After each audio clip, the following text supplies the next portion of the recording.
Hello, everyone. Welcome back to the Canadian Real Estate Homefront podcast, where we give you all the up-to-date news on everything Canadian real estate. Yes. My name is Cortez Ranieri, I am Brooke Hicks. and we're super excited because this week there's just been so much good We stuff have to talk about. so much We to actually talk had to cut stuff about. out for I next week because we know. had so much to talk about. So Anything maybe, to do with the economy changing and not just real estate hypes you up. yeah, it gets me very jazzed up. Like It does. the Cortez best. has a background in economics, so Yeah, I do. The best part is when I'll make this brief, but when it's like the Leafs regular season and people are like asking me if I'm watching the game tonight, I'm like, have you not he's seen? reading. Yeah, have you not seen the Silicon Valley bank failure? Cortez is reading about Reading about inflation. and everyone's watching the Leafs. That Yeah. could not be more you. I'm a weirdo. So, anyways, let's jump into the first topic. Canadian inflation picked up in April. This is kind of scary.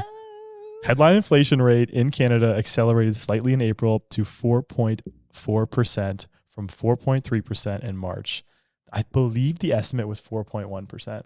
They thought they was going to go to Mhm. 4.1. And it went to 4.4. So how did this happen? Growth in prices for most grocery items remained elevated, but has been moderating. So bakery and cereal products are the ones still seeing plus 10% yearly inflation. Cereal is literally like $8.99 for a I box know. of cereal. It's Remember it was like wild. $2.99 for like Reese Puffs or something? Yeah, Like yeah, it's it's like like a treat. Yeah. $8.99. It's insane. Now it's like the same price as Big Mac. So like, do you want a Big Mac or a box of cereal? Yeah. No, I see that. And this is the weird one. So, and we'll talk about why this is weird. Shelter was the largest contributor to CPI headline inflation in April, accounting for 1/3 of the growth. Inflation for rent was 6.1%, and mortgage interest costs was plus 28.5%. Both picked up again, although the latter, being the mortgage interest cost, is set to slow following the Bank of Canada's pause on interest rate hikes. Mm-hmm. So we're raising rates, but we're also raising inflation because mortgage interest costs are going up. Fighting on, inflation with inflation. oh yeah, on variable rate mortgages. So yeah, take it away. Okay, so my take on this, it's a small increase. I guess where they predicted it to be at and where it's at is 0.3, I guess. So they were off by a little bit. But I think it relates back to a little bit to do with our labor market still being very tight. And, you know, when we talk about food inflation as an example, there's so much domestic inflation tied to that, where our service price inflation, like I talked about last time, and then corporate pricing, where, you know, we're still able to charge these prices, and there's so many job vacancies that there's still a competitive job market, like, right? So yeah. I think there has to be a little bit more of, you know, the slowing of the economy, more unemployment to really see these numbers keep treading downwards. I don't think it's enough for the Bank of Canada to be like, we saw an increase. Let's raise rates to stop that, because, you know, as we're slowing down the economy, I also think that it's, you know, in the CPI, it's not going to be even, and it's not going to be everything kind of going down. It's going to be, we're going to see some decline, some raise, and then energy prices and food prices are included in that. So if we look at core inflation, which don't include gas prices and food prices, you know, where's that at? Yeah. And then obviously with everybody coming up to, not everybody, but a lot of people coming up to renewals. Yeah. So it's almost expected to see a little bit of a hike until that kind of steadies a little bit. But as we kind of slow the market down, I think we're still kind of treading in the slowing of the economy. I don't think it's enough to, you know, be like, we need to increase rates, because parts of the inflation rate and our CPI are affected differently. Right. And things take longer than others to really see, you know, it come down. It's funny because you said before the podcast, you were like, well, the U.S. inflation is coming down, which is true. And we've been talking about this for a long time, how much more sensitive the Canadian real estate market is to rate hikes versus the States. And that's strictly based on the percentage of Canadians who hold variable rate mortgages versus the US. And in the US, we said this so many times in the podcast, but when I say it in front of people, they get shocked. Yeah. I was at a party Saturday night and I said this. He's at a party. He's not watching the news. He's reading inflation. And when he's at a party, he talks about politics and economics. I was talking about, so I actually told a girl, she's got a variable rate. Okay. And she was saying to me like how much her mortgage went up. And then she also works in the States, but she was talking about, I said, well, did you know that the States has 30-year mortgages? Like you could pay the exact same amount for 30 years. Yes. And she was like, just like in shock, right? Right. Obviously I went into more depth about it, but it's funny to see our inflation go up Yeah. and the States is coming down, but also a lot of it has to do with mortgage interest costs as when they factor that in versus the States where someone's locked in for 30 years and variable rates are like very much not a thing there. Not a thing there. Interesting. Super interesting. So parts of the CPI mortgage interest is a big part of our inflation, which is like a catch-22. It almost confuses people too, because essentially you are fighting inflation with inflation. So Tiff Macklin, what is your next move? Because it is like, what does he do next, right? Like you have the States overnight rate, which is a lot higher than ours. You have real estate up. I think the benchmark price for all of Canada is up $100,000 since the beginning of the year. I saw that. That's scary. That's not what you wanted. That's not what we thought we'd have. So it's like, this is Canadian real estate in a nutshell. Rates are low, prices are high. Rates are high, prices are high. Well, again, and back to our, we should be called the supply and demand podcast because that's all we talk about, but it's back to supply and demand. If there's not enough of something, prices go up. If the demand is higher than the supply, prices go up. So what they're trying to do with, having increased the rates that much is obviously slow demand. And then the more unemployment, the less demand, the more prices kind of come down, the more even food needs to, come down, right? There's not as much consumer demand. So that's essentially how inflation comes down. And that's how the Bank of Canada contributes to stabilizing prices. Yeah. I don't think it's enough. It's very minuscule. And I think we're still treading in an okay direction in terms of the CPI kind of as a whole slowing down.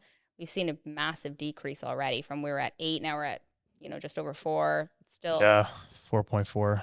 I think if it increases again, okay, that's scary. But I do think it has a lot to do with the renewals that came Mortgage up. interest cost was a big factor. Yeah. I think that I was listening to a podcast. It's called the Looney Hour. It's a great podcast, and they were saying that they think that the new 2% is 3%. So they're going to eventually just say, 3% inflation. Yeah. Like we only have to go from 4.4 to 3% now versus 2. Cause I think that grind down to 2 could take us years. Honestly, I think that's how much money we printed. We printed a lot of money. There's a lot of CERB checks going out to kids that did not need CERB checks. Yeah, and it's just, we just can't catch up fast enough. I know. And that's the problem. So they are introducing, these new things. Everyone's talking about, Bill 23, they're not taxing developments anymore, or, all these 1.5 million homes built and all of this stuff to try to, catch up to the demand. Yeah.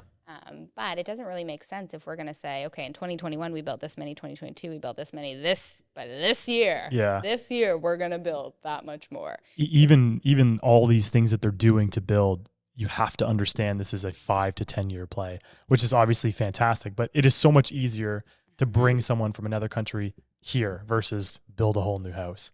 Yeah. And that's what is like very eye-opening for me, is like, it's so easy to let 500,000 people into the country, but how hard is it to build even say 250,000 homes? Yeah. Let's not even say 500. Like, it is so much harder to do that. And it's so much more time consuming that can we ever catch up to that?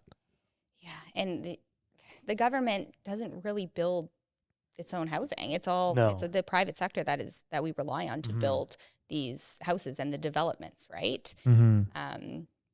So a solution that I was kind of reading up on is, all these developments that are taxed 25 to 35% that we were talking about.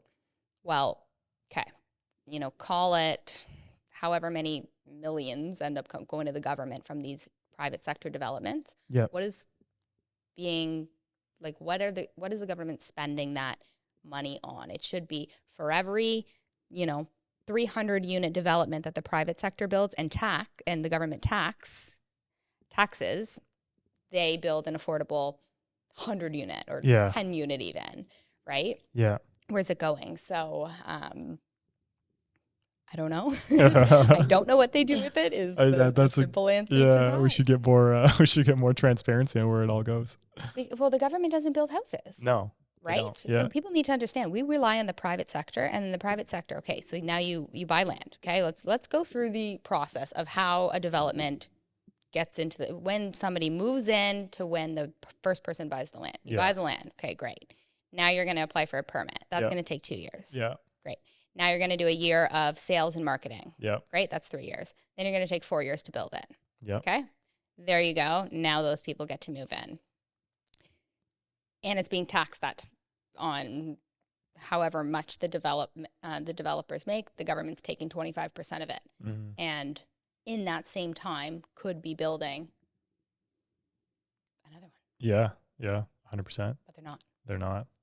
It's a lot of private building, right? It's all private sector that builds our houses. Yeah. It's very true. Like the government should be building houses. Yeah. And you would think, like, let's call it 200 to 300K a door times 300 units, taxed at 25%. The government can essentially be building with cash. Yeah. Right? And then that would lead to more affordable units, right? Because then they have control over how much to charge, because there's no, all the mortgage costs and all the insurance costs with CMHC, development costs that developers have to go through, permit costs, construction costs, all that, like carrying costs. Yeah. The government's just using the tax money and essentially being able to build with cash. You can kind of control the pricing, whereas the private sector controls the pricing right now, and the government has kind of no say over the pricing. Mm-hmm. So we're kind of way up here. Yeah. And there's nothing down here. There's nothing down here. It's interesting. Okay, we're going to parlay into another topic here, and I'm going to ask you a question, okay? Yes. What's the number one bullish thing that every realtor says that prices will go up? What's the number one thing they always talk about? What's the number one thing that realtors always say? That's bullish about the market, bullish about Canadian real estate. Yeah. It's always going to go up because of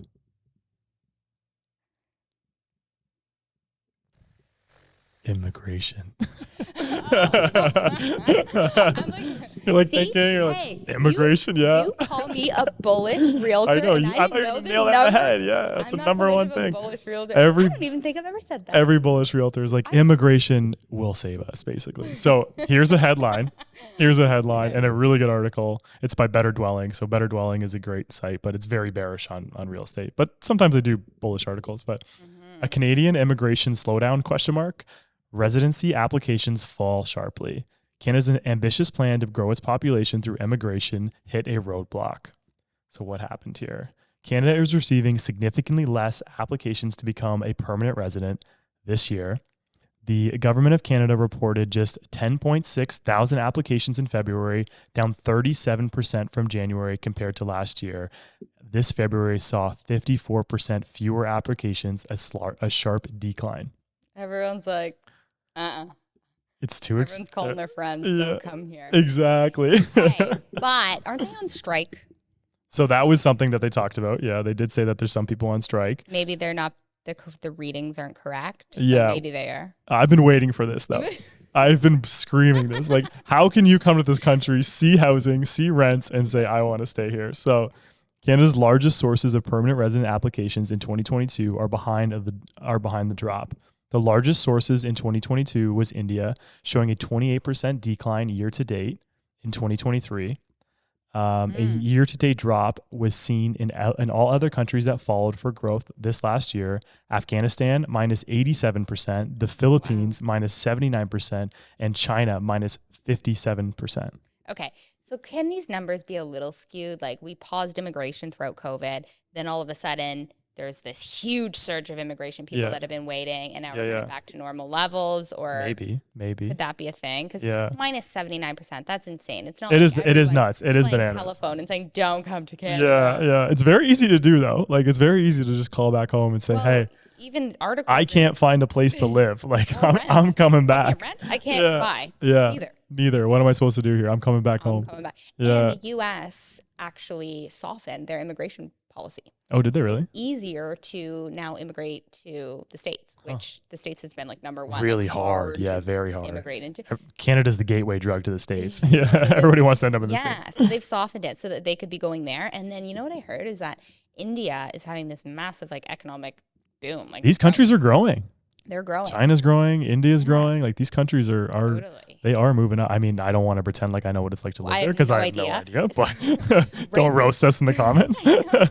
So right before here, I have a client that actually moved from India, and I was like drilling him, like, tell me everything. Tell me everything. Yeah. And he's like, well, I'm like, how many people immigrate to India? He's like, nobody. I'm like, oh, okay. I don't actually know. He's like, because it's still a developing country. Everybody kind of wants to leave, and but that's the issue. It's like Canada's painted as this nice place to live. It is. It probably was when it was affordable. Yeah. It is a nice place to live, no doubt. It is a nice place to live. But he's saying, where I'm from, it is congested to the absolute nines. I mean, you're in stop and go traffic everywhere you go. There's 1.5 billion people. Yeah. He said, we produce in babies alone 1 Canada every year. That's bananas. Like 38 million we're at. They produce that in just... But they probably still have cheaper real estate. So, I mean, your investment in terms of putting your money there, you can make a bigger return if you had have invested, 5 years ago to now with their economic, and it's cheap to get in. That's the big. I heard real estate in India is booming though. Like it's seeing better returns than our real estate. Their government is like really good. Yeah, it's doing well. So my last point here, declining applications might be a better indicator for a declining sentiment. Last year, a survey found that 64% of recent immigrants felt that the cost of living was very high and would deter future immigration. The same survey found that 1 in 5 recent immigrants regret moving to Canada and considered moving away. That's so sad. In 2021, Stat Canada also revealed that 2 in 5 recent immigrants were unhappy with their ability to find shelter. The data was from a survey conducted in 2018, back when the housing market was much more affordable, especially outside the major cities. Mm-hmm. Imagine coming here and just being like, this is the biggest mistake of my life because of shelter. Wild. That is so wild. Isn't that wild? I thought that article was so interesting.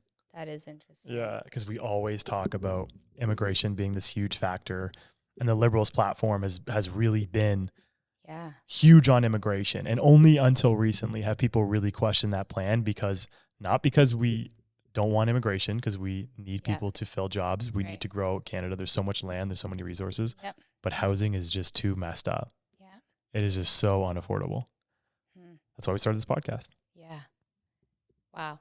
That's very interesting because, immigration is talked about a lot, and now specialized trades, and Canada has a lot of job vacancies. I'm sure it's not that difficult to actually get a job. So it seems all great because we have, our wages in Canada are decently high if you compare. But coming here for a great job and a better life, but then, 80% of that paycheck going to rent.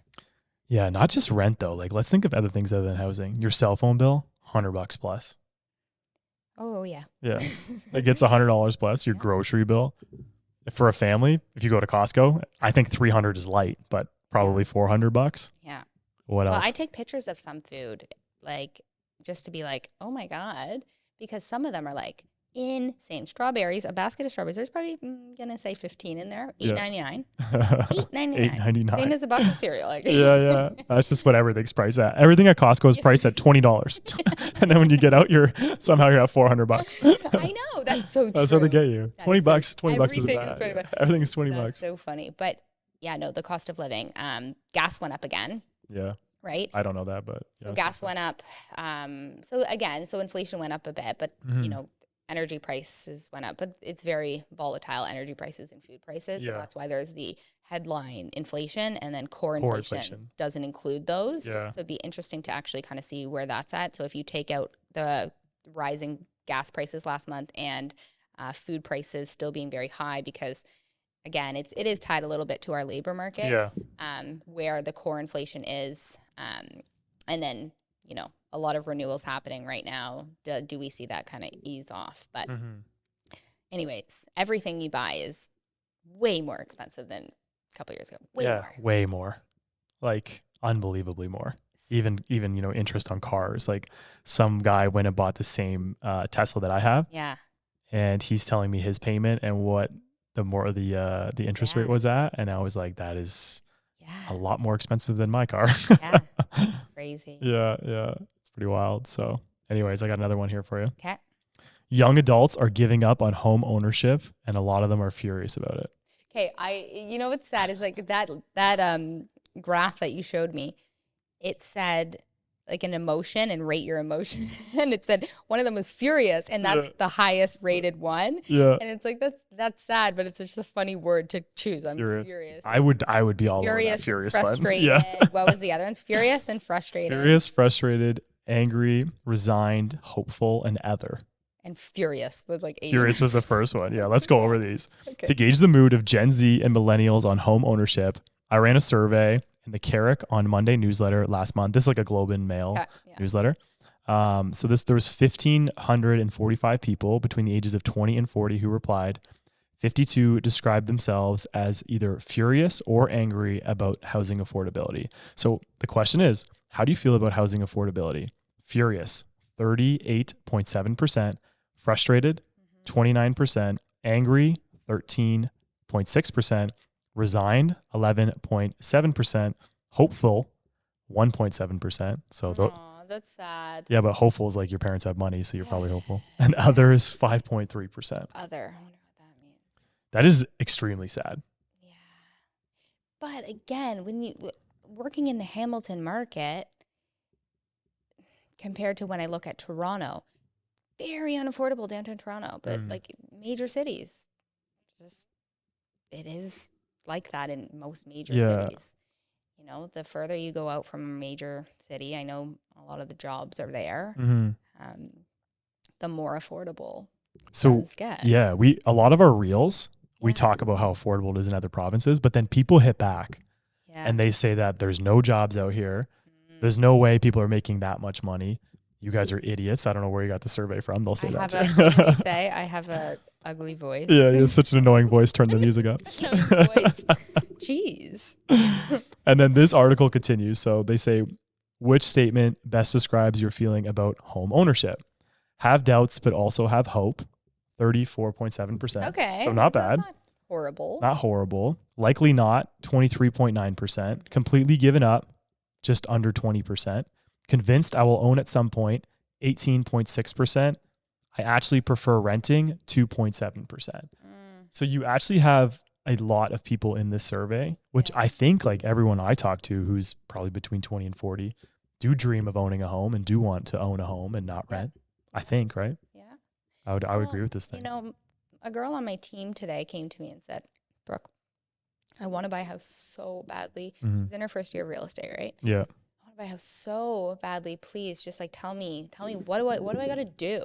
Right? And I think that's a lot of people's position. What do I got to do? Because if I go to the bank tomorrow, it's not going to look good. No. Right? It's her first year. Yeah. And that's sad because there is, again, I don't want to call it red tape because it's not really that, but there's just a lot of blocks in terms of making the process easy. It's hard. It is complicated. Yeah. But I told her, I'm like, listen, you're from Toronto. You're 28, however old she is. Toronto's not your play right now. No. Right? You're a real estate agent. You can work other places. So if you have the luxury to work from home or be along a major highway, some of those sacrifices need to be made. I'm like, you need to move. Come to Hamilton. And what you're going to do is, back to those programs. If you have 5%, if you have 10%, if you have any sort of help from family, and then we're going to, go with a B lender. We're going to use your gross income instead of your net income. And we're going to get you a basement rental to support the cost. Because sometimes people are pre-approved but can't afford that monthly cost, right? Just because they have other expenses, kids, whatever the case may be. And I'm kind of laying it out for her, and it makes more sense that way. But it's still overwhelming. Overwhelming, but who's going to live in my basement? What's a B lender? Exactly. But there's ways. And there is ways. If she wanted to go buy a house in Toronto, you should give up. Yeah. Because right now it's not doable. But if you're willing to kind of put those pieces in place and actually let somebody take your hand, because, if you're willing to do those sacrifices, do a commute to Toronto, work from home, kind of move things around a little bit, have that basement suite where people, I don't want to share a house. Well, you have to, right? Yeah. If you want to own, Right. Yeah. And so a reel that, I got slack from is you got to look at yourself a little bit too. It is very, very unaffordable, but there are places like we were talking about that are still, and I'm not taking away from the government not being much help Yeah. to us. But it's like, if you want to work with what we have currently, there are a lot of people that complain. It, as they should. It's very tough. I completely support and I see the justification behind it. But you lay it out for you. Here's how you can do it. Yeah. Yeah. They're I don't want to be like, no hope for anybody. Yeah. There's ways. You're an optimist for sure. I'm so much of an optimist because I see these young couples like find, oh my God, this is so exciting and this can work. Yeah, we can do this. Moved from the Danforth to Hamilton Mountain last week and they're thrilled. They work from home and now they're homeowners. Yeah. That's awesome. Yeah. I think it does suck to say this, but to live in Toronto or Vancouver, you have to be in the big leagues. You have to be making big money. You do. You have to have, maybe you have parents who have money. Like it's just, it sucks to say, but it's the reality that we're looking at. Like, look at that average price of a home. Like it is just outrageous in both of those, in both Toronto and Vancouver. So I don't think Toronto and Vancouver are ever going to really come down, even if supply picks up, because like, look at the major cities of the world. Yeah. Demand will always be there. For sure. Right. But then as you kind of go away from the major cities, houses get usually more affordable. Yeah. There's usually more supply than what we have in Canada. But if the goal is to own a house in Toronto, you have to work your way up. You are not going straight for that detached house in Toronto. Get that out of your mind. Yeah. You come to Hamilton or wherever, Niagara. Yeah. Build up equity. Build up. If you want to rent in Toronto and buy an investment that'll help build your equity, you're not going straight there. Yeah. And if that's your plan, then okay, give up. But I want to like almost shift people's, mindsets a little bit, right? It is doom and gloom for the most part. I can see that there's a big stormy cloud, but like I also want to let people know that like, hey, there's ways. You got to be creative. Yeah. A lenders are tough right now. Even B lenders, but there's just creative ways. And if you're willing to make sacrifices, you can buy in a market like this. Yeah. With a normal income. Yeah. Let me finish off with this from the article. What do you tell a 20-something who is doubtful about ever owning a home? Hang in there, kid. You have time to build your career, get a promotion or two, and increase your income. Home ownership may come later when you've built your earning and saving power. But 63% of the survey participants were in their 30s. Their pessimism is influenced by years of working, saving, and watching house prices soar for the most part. Kind of eerie, eh? Kind of eerie to read that. Yeah. You're almost speechless over there. Yeah, it's just crazy. Like, for instance, the couple that moved from Danforth to now the Hamilton Mountain. Yeah. Okay. They bought for $550. Beautifully renovated, has a pool. No basement, so that's why it's $550. In a great location. It is a busier. Oh, I saw that house you sold. It's so cute. Yeah. And their mortgage payment is $2,300 between the two of them. Affordable. Yeah. Okay. They're paying $2,400 for their 1-bedroom condo in Toronto. Yeah. If you're willing to kind of make things happen and move things around, you're gonna have to change your life a little bit. Yeah. Again, they're not buying a detached house in Toronto. Yeah. If you want home ownership, that's what you have to do. If you want it, and do you want it bad enough? Yeah. You actually want it, or is there like some sort of stigma? What's the positive word of stigma? Stigma, I feel like, is only negative. This, fantasy thing attached to home ownership. It's, do you want it that badly? Well, we can kind of set you up and try to put you on a plan to make it happen sooner than you think. Everyone tells me I'll never buy a house. And it's like, tell me about your situation. You can buy a house. I'm going to tell you how to do it. Have you talked to a mortgage broker yet? Like, at least have you tried? You're not living in Toronto, though. That's the thing. You're not living in Vancouver. You're not living in Toronto. And you're going to have those people, too. You might have someone that's like, I don't want to move out of my hometown. All my friends are here. My family's here. I'm just going to continue to rent. And that might be okay. That might be cool. And then maybe the investment becomes unaffordable if you're paying those high rents in Toronto. Yeah. I get it. Yeah. But anyways, here we are. Some crazy stuff. I just like, I dive into this and it's in a way, it's just sad. It sucks. And you're just like, because you're a part of this generation that just feels so lost and locked out of home ownership. And I think that's why, to be honest, I love my job too, is because I hear all this doom and gloom, every article, every real estate post, so everything negative. I see is like, oh my God, fear. But it's like, hey, it's not all that bad. Yeah. Come hold me. I got you. I will take you through this journey. Yeah. You're good at that. I will give you that. You're very good at taking people from A to B and what they want to do. You're very welcome. To end on some pessimism, you sent me this one. The most dangerous cities in Canada. Oh, yeah. You ready for this one? Yeah. At number 1, Surrey, British Columbia. Yeah. I thought this one was interesting. Isn't Surrey real estate really expensive? No. Is it not? Don't careful not to say anything. Yeah. I thought it was expensive. No. So it's close. It's close enough to Vancouver. I thought it was. And Yeah. There's definitely like Coquitlam and like a bunch of little sub neighborhoods close to Surrey, but Surrey's known for like more drugs. Yeah, that's what it said here. High rise and drug related crime. Side that is like really the drug part. They actually like took out all the tents and everything and raided the drug scene of Vancouver. Wow. But anyways, aside from that, Surrey is not pretty. Not pretty. Oh, that's sad. Really sad. But it's cheaper there. The opioid crisis out there, and I'm not an expert on this, is bad, is what I've heard. You know what? This will maybe go a little bit off topic, but the opioid crisis has gone up a ton in recent years since Trudeau has released the safe drug. Yes. They program. legalized it. Yeah. So basically, addicts can go get drugs that they know are not cut with fentanyl that essentially kills a lot of these addicts, right? So what's happening is the government thought this would actually help the crisis. We won't see as many deaths.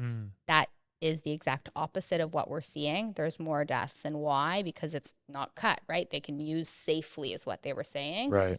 Well, now addicts are going to get it, and it's a lot of hydromorphs, which is different than like the street drugs, right, that they're used to. And it's not strong enough. So they end up selling those off and going to buy the street drugs anyways. And then that person gets hooked. And then that's not strong enough. So I didn't know this. Yeah. So the safe drugs program that the Liberals introduced has actually created a surge in addicts, and like even these tent cities, they're calling it, have grown. And people say it's because of, the cost of living. There's more people in tents, more homeless people. But I think it relates to a lot of these policies that we've seen over the last couple of years that haven't really been implemented in a way that actually takes us to where they want us to go. More like treatment and recovery, I guess, is kind of the alternative of Stop giving safe drugs because it's not strong enough. Those addicts that have been on these drugs, and will never like talk down. This is my opinion, is we're seeing more deaths. They're selling them off. Then the kid that buys them then gets hooked, but then they're not strong enough because they're government produced. Just how addictive they are is scary. Yeah. And so drug crisis, and everyone's like, because of the cost of things. Well, no, there's other policies in place with government that are creating these little snowball effects everywhere. Right. And they're all kind of tied into each other. But then the government and everybody just says what's easy, which is on the surface, inflation. People are homeless because they can't afford it. Well, there's these other little policies that we need to look at as well. It's interesting. That need to change. Yeah. Because we need to change as a whole. Like inflation goes down to 2% tomorrow. What happens? They're still buying those drugs. Yeah. And then there's so many more things that are happening in the world. I think, government as a global thing right now is like in turmoil, right? There's just something every day. So it's not. The country's never been so divided. It really is. And that's, a concern in itself. And, you fix one thing and another thing pops up. Yeah. There's always something. Yeah. Especially now, though, it feels like there's way more than just one thing. There's way more than just one issue. No. There's so many issues. There's so many. Yeah. Anyways, let's continue this. Okay. Why don't you bang them off Yeah. quicker? I'll stop interrupting. Number 2, Lethbridge, Alberta. Violent crime. Non-violent crime of, those are just stats, but violent crime is high in this place. In Lethbridge? Drug-related issues related to ongoing opioids are the most common occurrence of crimes in Lethbridge, Alberta. What is that? Where is that located in proximity to Calgary and Edmonton? That's a good question. I do not know. Okay. Sorry about that. It's all good. I said Sweden was Switzerland. Yeah. I don't think anyone called you up for that. No one called me. Yeah. We actually. Our geography is safe to say it's not as good as it should be. Yeah. I mean, we should get better at it. In my territories, I know everything. But I'm pretty good at naming all the provinces. Oh, I can name all the provinces. I can name all the states. Some people can't name all the provinces. And their capitals. And most countries' capitals in the world. So I'm actually fun fact trivia night I'm with Brooke. actually Eh? okay with geography to this. That actually Number 3, Kelowna, British Columbia. Kelowna? Yeah. No way. So these are cities with 100,000 plus people. So not cities with less than 100,000 people. Okay, good to pre-rec that. Yeah, I should have said that at No first. way Kelowna is in This is well above what's typical for British Columbia's major cities. The most common reported crimes in and outside Kelowna metro area are theft and vandalism. And when does theft and vandalism go up? When inflation is high, when people don't have a lot of money. If you study history and you look at countries that have a lot of crime. Why vandalism though? I understand theft. Well, I mean, if you're kind of vandalizing a place as you steal it, right? You're breaking the windows. Oh, I'm thinking like graffiti. Oh, I don't know if that's a crime too. But also, I've heard Polyev talk about this. Is our bail system's really brutal? Mm-hmm. So like the same people have committed Yeah. the same crime like 6,000 times or something, and it's like a very small amount of people. They just get bailed out and then they go commit a crime. Yeah. And they get bailed out again, and they just go like even police officers like I've arrested this guy 3 times today. Mm-hmm. Like he needs 3 to times stay. today. Yeah, he needs to stay in jail. So they're saying that the jail system in Canada, like obviously compared to the States, look at our system compared to the States, right? I don't really support how quickly they put people in jail in the States, like for even like petty crimes and like, even down to like weed charges and stuff for life. I do not support that at all. However, Canada, he's saying that he's going to jail more addicts that get caught with illegal drugs, Polyev, than, the catch, release, give you safe drugs, which is what we're doing now. That is a very controversial topic, It right? is very controversial. But that's his plan for our jail system is actually be harder. Yeah. I didn't think Kelowna was in it. That's interesting. Yeah, it is interesting. Number 4, Red Deer, Alberta. Okay. I heard that Red Deer was actually very affordable in terms of people's incomes versus house prices. So it's at that like 30-40% of your income is going to be your house price. I heard that too. Yeah. It's very affordable. That's what CMHC I don't know what you do there. That's what CMHC says, that your affordability should be 30 to 40% of your total income that you're spending on your housing costs. Yeah. There you go. Sudbury, Ontario. Petty crimes in Sudbury have been steadily declining for the past 3 years. Okay. But violent crimes have increased. Scary. Very scary. Oshawa, Ontario, also known as the automotive. Gangs there, I feel like. Yeah. Well, it's considered one of the vibrant cities in Canada. This article says that, not my words. It experiences relatively high levels of vandalism and petty theft, often linked to drug use and dealing. So these are the top 10 most dangerous cities. Top 8 most dangerous cities in Canada. Yeah. Based on crime and a bunch of stuff like that. So interesting. Sault Ste. Marie, there's another one. Threat of drug-related crimes such as drug use and dealing, as well as vandalism, which are causes for concern in the area. Number 8, Winnipeg, Manitoba. Although most murders are related to drug and gang activity, crimes like mugging, robberies, and assaults are common in Winnipeg. Is Hamilton not on this? Hamilton's not. I think Hamilton is on the list, but not in the top 8. Hamilton is not on the top 8. How excited! The Queen of Hamilton here, Brooke Hicks. You can't miss a billboard. Is excited for this one. I love that. Yeah. Oh my God, because there are parts of Hamilton that are still, there's the homeless people, there's the, not so pretty areas. Anything around Barton. Yeah. Well, Barton's a long street. It goes all the way to Stony Creek. So okay, I shouldn't generalize. Yeah. There's part of Barton Street, obviously, but that has carried its stigma for a long time. Yeah, it really has. But people are saying, I can't move to Hamilton because, I want to raise a family. I'm like, Hamilton's great. Yeah. And it's changing so much, but that is a huge one. People think that, the places in Toronto that maybe are more affordable, like there's condos in Yorkdale that just went up that are actually very cheap, that I'm like, that's actually a good price per square foot. No, that's very violent is the response I got. I'm like, what? And then Hamilton, no, I can't live in Hamilton. It's too dangerous. And I'm like, no. Like, do your research a little more. That's interesting, because even the fact that Kelowna is on there shocks me, because everyone that I've talked to about BC is like, Kelowna is a beautiful part of BC and you'd be lucky to live there, and it's unaffordable for people. My girlfriend's actually buying out there now, and the prices are pretty high, even though it's 4 hours away from Vancouver. Like, you go 4 hours away from Toronto, things get really affordable. Really affordable. Yeah, you start going north. Yeah, you're 4 hours north, unless you're on a cottage lakefront. Yeah. You're not spending near. It's pretty cheap on Lake Joe, isn't Yeah, it? yeah, cottage on Lake Joe I waterfront. heard that's cheap. Yeah. Anyways, Wow. yeah. That was the top 8 there. You wanted to talk about real quick. You want to finish on Bill 23? Yeah. Well, I feel like I want to talk so much. I'm going through it, and as I go through it, there's so many parts of it. Yeah. But it was actually released in November 2022, so the end of last year, Bill 23, and it's just passed now. So in Toronto, you can build multiplexes where it used to only be zoned yellow belt, which is detached single family homes. So we talked about this a little before. Now it's passed. And what's interesting to me is that this is going to be, province wide.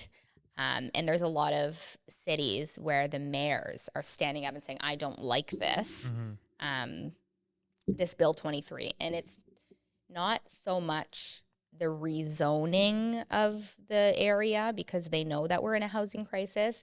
It's the part of the bill that is taking away taxing the developments. The development charges, right? The development charges. Yeah. So those are getting axed. Yeah.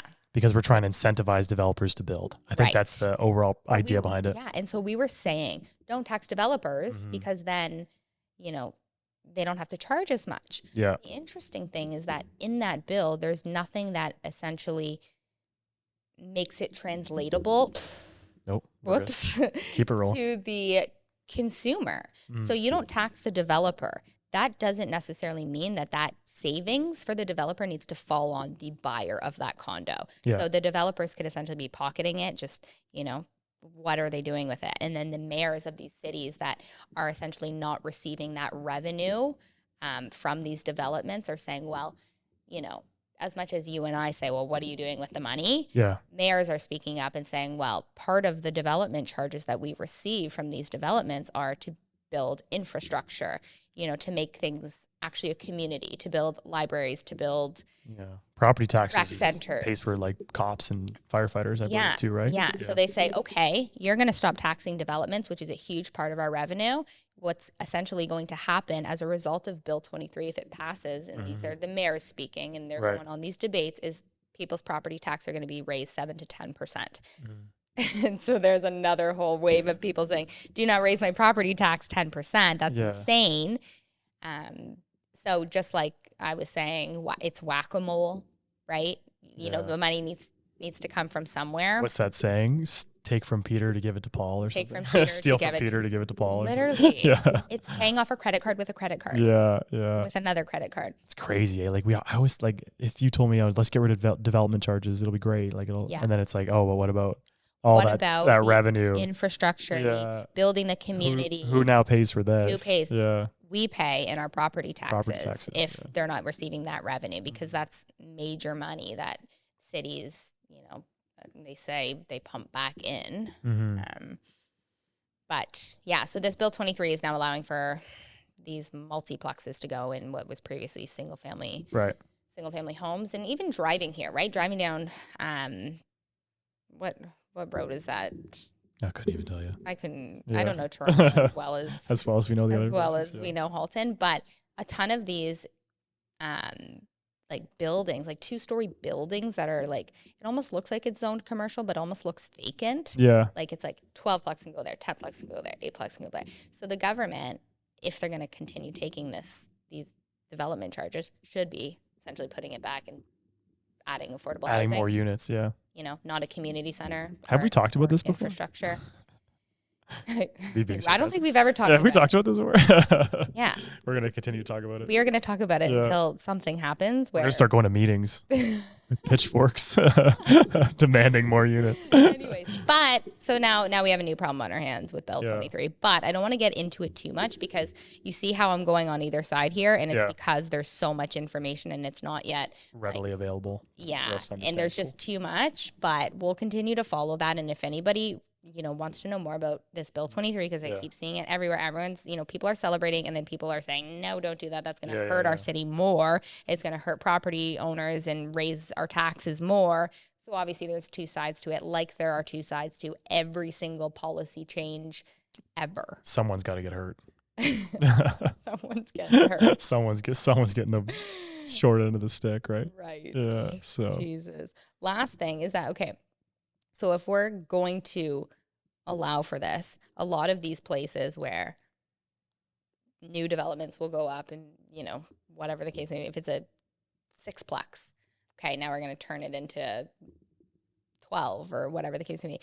Those 6 people that are renting there, you essentially have to either move them, which if they're not going anywhere, they're not going anywhere, or give them a unit to live in and charge them the same rent. So that's an interesting thing that I read is that, okay, these renters that are currently in there, is it, the common good of saving those 6 people that are used to paying $800 a month, or the common good of adding however many more units for the people that can't find housing? Right. Again, someone's got to get hurt, eh? Someone's getting hurt. Oh, well, we'll follow this. We'll keep everyone updated. Yeah. Any questions or thoughts, please share them. We've actually had some awesome comments in the YouTube. Just like people just being, I love this show. I'm from Vancouver. Yeah. Someone was like from, I think, Saskatoon too, which is like so cool. Very cool. Like we're just like, Saskatoon. Hello. We're just like 2 people talking and like people are loving it. So yeah, keep commenting that kind of stuff because it obviously. Don't say that I have an ugly voice. So that was. Oh yeah, I get roasted too. I just don't even read it. It's like. No, but I'd like to hear people's opinions, right? Yeah, because no. We only reiterate what we read. Like, yeah. Obviously, I'm not just reading and reiterating what I read. I formulate an opinion because I read both sides, and I like to see debates, and the debates really help me formulate an opinion. But then somebody will comment a point, I'll be like, you're onto something. 100%. Like my the saying that you love that I say, if your boot's on the ground in another province and we say something and you actually live there and you know the culture, the real estate. That's not true. That's not true. Like I actually appreciate that. Yeah. But like, don't preface it with these 2 are idiots. So if you guys are on YouTube, please like and subscribe to the channel. We've been loving all your comments as well. So leave one below if there's something you want to talk about. If you want more short form stuff, we are on Instagram. I think we're almost at 4,000 followers in a month, which is like crazy. So we're going to definitely be pumping out 5 videos a week there. And on TikTok, we're on there as well. And if you are on Spotify or Apple Music, please leave us a rating. It helps grow the channel. And anything you guys want us to talk about, comment down below. And we appreciate your support. Thanks so much. We'll see you next week. Yeah. Bye.